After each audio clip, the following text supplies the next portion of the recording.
This YouTube channel does not promote any violent, harmful, or illegal activities. All content provided by this channel is meant for an educational purpose only.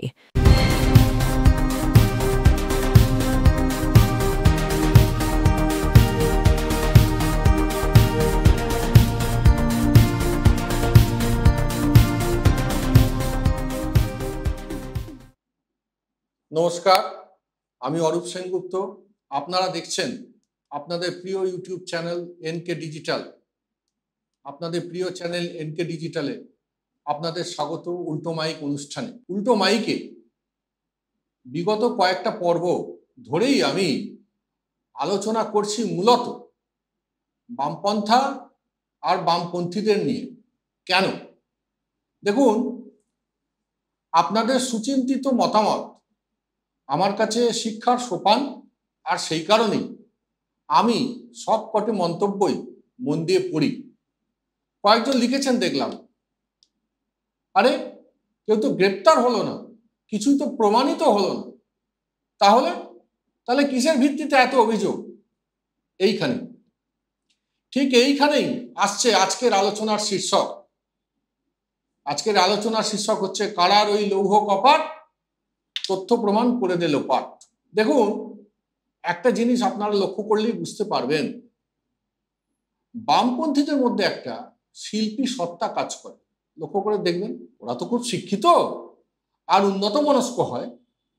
ওদের অভিধানে তাই যাদবপুরের মাঝ রাস্তায় প্রকাশ্যে চুম্বন করা যাবে, metro স্টেশনের অলিন্দে ঘনিষ্ঠভাবে মিলিত হয়ে করা যাবে, মানে চুম্বন করা যাবে আর কি। রাত দখলের অছিলায় যথেচ্ছ অসভ্যতামি করা যাবে, কুৎসিত অঙ্গভঙ্গি করে পথনাটিকা করা যাবে, ব্লা ব্লা ব্লা। এখন ইত্যাদি ব্যবহার না করে ব্লা এই কথাটা বললাম কেন?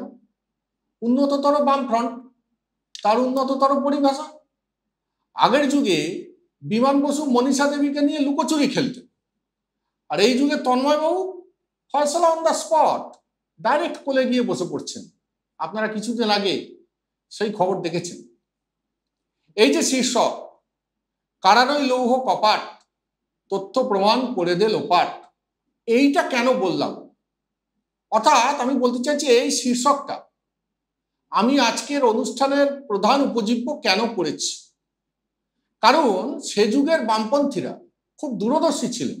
এই প্রমোদ দাশগুপ্ত, বিনয় কুমার, জ্যোতি বসু প্রমুখ প্রাতঃস্মরণীয় যারা, এনাদের কথা বলছি। এনারা প্রমাণ লোপাট সুচারুরূপে করে গেছেন বলেই তো আজকের দিনে শতরূপ মীনাক্ষীরা সব সাধু সেজেছে, তাই না? আমি সাইবারি এপিসোডেই বলেছি কিভাবে তথ্য প্রমাণ লোপাট হয়েছে এবং ক্ষমতায় এসেই কিভাবে সিপিএম জোর করে মামলা প্রত্যাহার করিয়েছে। কিন্তু না, সামান্য কটা তথ্য প্রমাণ লোপাট করেই পইতে পুড়িয়ে ব্রহ্মচারিত হওয়া যাবে না কমরেড। আচ্ছা, এই কমরেড কথাটা এলো, এই জায়গায় একটা কথা আমি আপনাদের সঙ্গে ভাগ করে নেওয়ার লোভ সামলাতে পারছি না। যখন আমাদের বাল্যকাল, কৈশোরকাল, তখন তো আমরা প্রাথমিক ইংরাজি পাইনি। অশোক মিত্রের সৌজন্যে, সরলা মাহেশ্বরীর সৌজন্যে মানুষ কিছু বলেনি, আমরাও ভুলিনি। আমাদের তো ক্লাস 6 থেকে ইংরাজি ছিল। আমরা তখন মাতৃভাষায় মাতৃদুগ্ধ পান করতাম। অবশ্যই দেওয়ালের তলায় ইংরাজিতে DYFI লেখা থাকতো। তো যাই হোক, আমি প্রথমে ভাবতাম কমরেড মানে বোধহয় অল্প লাল, কমরেড। পরে বুঝলাম না, কমরেড মানে হচ্ছে বন্ধু। তো আমি বন্ধুদের উদ্দেশ্যে একটা কথা বলি, মানুষের আদালতে সাজাপ্রাপ্ত আপনারা, শেষ বিচার হয়ে গিয়েছে 2011-তে। আজকের যারা তরুণ তরুণী সৎ এবং নির্ভীক সাংবাদিকতার দায়বদ্ধতা থেকে এনকে ডিজিটাল তাদের জন্য ইতিহাসের পাতা উল্টে সত্যিটা কেবল তুলে ধরছে। সত্যি তুলে ধরার প্রয়োজন হচ্ছে কেন?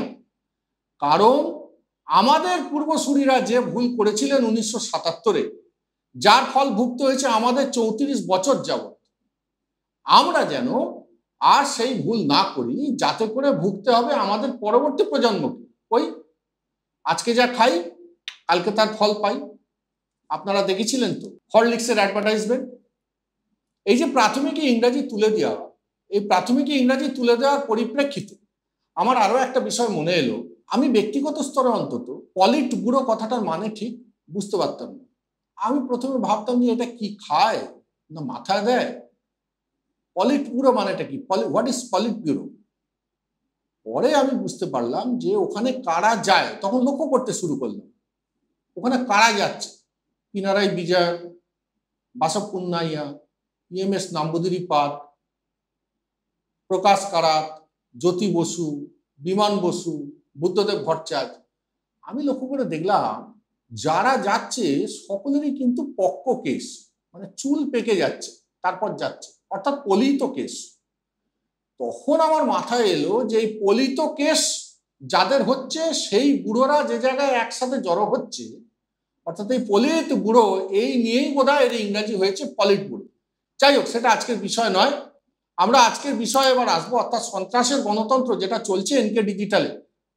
পরের পর এপিসোড ধরে সন্ত্রাসের গণতন্ত্রেই আজকে আসবো।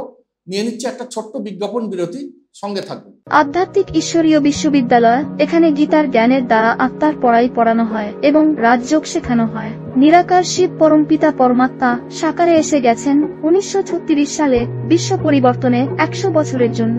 নতুন সত্যযুগের স্থাপনা এবং পুরনো কলিযুগ বিনাশ হতে চলেছে। আপনারা সবাই এই জ্ঞান গ্রহণ করুন সম্পূর্ণ বিনামূল্যে। যোগাযোগ করুন 9007162175 এই নম্বরে। Welcome to the world of civil business. A Bengali business personality and the most successful business group, Roy Construction Group of companies, now coming Sarib, West Bengal. Mr. Anup Roy, the managing director of the Roy Construction Group company, ready to serve his native land, the mother Bengal.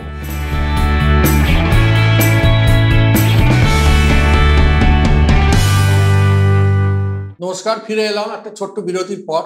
আপনারা দেখছেন আপনাদের প্রিয় channel NK digital উল্টো mic অনুষ্ঠানে। আজকে সন্ত্রাসের গণতন্ত্র। মে মাসের 30 তারিখ 1990 সাল, মসনদে আসীন সিপিএম এর খবরদারিতে জর্জরিত একটা বামফ্রন্টের সরকার। গধূলি বেলা বানতলা তিলজলা রোড, ঘন হয়নি তখনও আধার, হয়নি তখনও বুর্জোয়া কবির ভাষায় ঘন তমসাবৃত অম্বর ধরণী তারায় তারায় খচিত। ঠিক এই সন্ধিক্ষণে গোসাবা রাঙাবেলিয়া থেকে একটা সরকারি গাড়ি, পশ্চিমবঙ্গ সরকারের একটা গাড়ি ছুটে আসছে কলকাতার দিকে। গাড়িতে সওয়ারি 4 জন, সকলেই সরকারি কর্মী। একজন ইউনিসেফের আধিকারিক রেণু ঘোষ, আর বাকি 2 জন সরকারি স্বাস্থ্যকর্মী অনিতা দেওয়ান, উমা ঘোষ। গাড়ির চালকের নাম অবনী নাইয়ার। হঠাৎ বানতলার কাছে সিপিএম এর পার্টি অফিস থেকে বেরিয়ে এলো 10-12 জন মদ্যপ উন্মত্ত হারমাদ। প্রথমেই অনিতা দেবীকে টেনে হিচড়ে নামিয়ে আনলো ওরা। তারপরে একে একে উষা দেবী এবং রেণু দেবীকেও। সহযাত্রীদের ইজ্জত রক্ষায় চালক অবনী তখন চিৎকার করে বিদীর্ণ করছে আকাশ বাতাস। এদিকে সিপিএম এর দুনিয়া কাঁপানো 10 দিন পড়া জানোয়ারদের চোখে তখন দেখতে পাওয়া যাচ্ছে লকলকে লালসার লেলিহান আভা, যা হার মানাচ্ছে বানতলায় সূর্যাস্তের রক্তিমতাকে। মুখে তাদের প্রমোদ দাশগুপ্তের স্টাইলের নোংরা ভাষা। সেই সময় বানতলার মেদিনী কেঁপে উঠল ওই জানোয়ার রূপী কমরেডদের জান্ত ও পৈশাচিক উল্লাসে উল্লাসে। গণধর্ষিতা হয়ে গেলেন অবনীর চোখের সামনে উষা দেবী, রেণু দেবী আর অনিতা দেবী। এরপরে রাত প্রায় 11:30 হঠাৎ ন্যাশনাল মেডিকেল কলেজের ইমার্জেন্সি বিভাগের এক মহিলা চিকিৎসক অজ্ঞান হয়ে গেলেন। ছুটে এলেন ডিউটিতে থাকা অপর 2 পুরুষ চিকিৎসক। দেখলেন পুলিশ নিয়ে এসেছে 3 জন নগ্ন মহিলা, 2 জন অর্ধমৃত আর একজন মৃত, তার নাম অনিতা দেওয়ান। তার গোপনাঙ্গে একটা টর্চ ঢোকানো।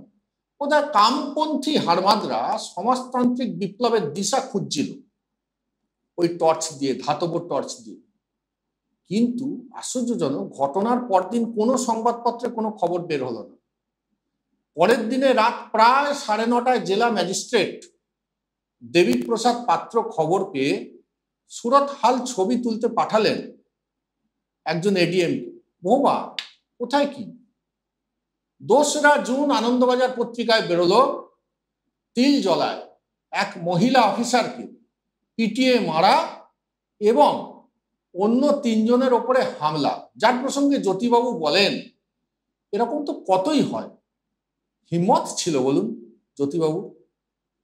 আপনারা নিশ্চয়ই আমার সঙ্গে সহমত হবেন। মৃতা নগ্ন নারী নিজেই পড়ল শাড়ি। সৌজন্যে কিভাবে এটা সম্ভব হলো? সৌজন্যে তৎকালীন স্বাস্থ্যমন্ত্রী প্রশান্ত সুর, সাবাস বামপন্থা, সাবাস। ময়না তদন্তে কি বলা হলো? ময়না তদন্তে বলা হলো অনিতারা ধর্ষিতা হননি, অর্থাৎ কেবলই খুনের মামলা সাজালো পুলিশ। 4/6/1990 SSKM মৃত্যু হলো অবনীর, চালক অবনী নাইয়ার। ময়না তদন্ত করলেন মেডিকেল অফিসার বিশ্বনাথ কাহাল। রিপোর্টের নাম্বার হচ্ছে 1237। অবনীর সারা শরীরে উনি 43টা আঘাতের চিহ্ন এবং পুরুষাঙ্গ থ্যাতলানো পেলেন। The Times of India New Delhi এডিশনে পরের দিন একটা সংবাদ বেরোল। আমি সেই সংবাদের নির্বাচিত অংশ আপনাদেরকে তুলে ধরছি। There are reports with the state government that sexual assault amounting to rape had been committed in the women, but nobody wants to pursue that line of inquiry. 11ই জুন টাইমস অফ ইন্ডিয়ায় আবার বেরোল একটা প্রতিবেদন, যে প্রতিবেদনের নাম হচ্ছে vital facts suppressed. এই যে ভাইটাল ফ্যাক্টস সাপ্রেসড বলছি, এইখানে কিন্তু আসছে আজকে আমাদের অনুষ্ঠানের শীর্ষক, অর্থাৎ কারার ওই লৌহ কপাট, তথ্য প্রমাণ করে দিল পাট। অর্থাৎ আমি বোঝাতে চাইছি শুধুমাত্র এনকে ডিজিটাল, শুধুমাত্র আমাদের চ্যানেল বা শুধুমাত্র এনকে ডিজিটালের প্রতিনিধি হিসেবে এই কথা অরূপ সেনগুপ্ত বা প্রবীর বিশ্বাস কেউ বলছেন না, বা এই চ্যানেল বলছে না, শুধু এই সংবাদ কিন্তু বলে গেছেন তদানীন্তন সময় দ্য টাইমস অফ ইন্ডিয়া। এই ভাইটাল ফ্যাক্টস সাপ্রেসড এই একটা জায়গায় লেখা হলো, the reports in the news papers published after the Bantala incident substantially corroborated by the CID's report of June 4th suggested that the tension due to child lifting incidents had been on the rise in Bantala.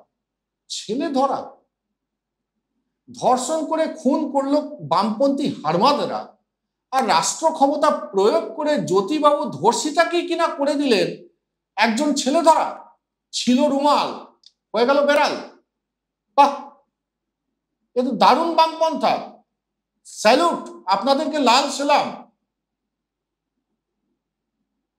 বিসর্জন করিয়াছি সকল দেবতা, কেবল অনঙ্গদেব রয়েছেন বাকি।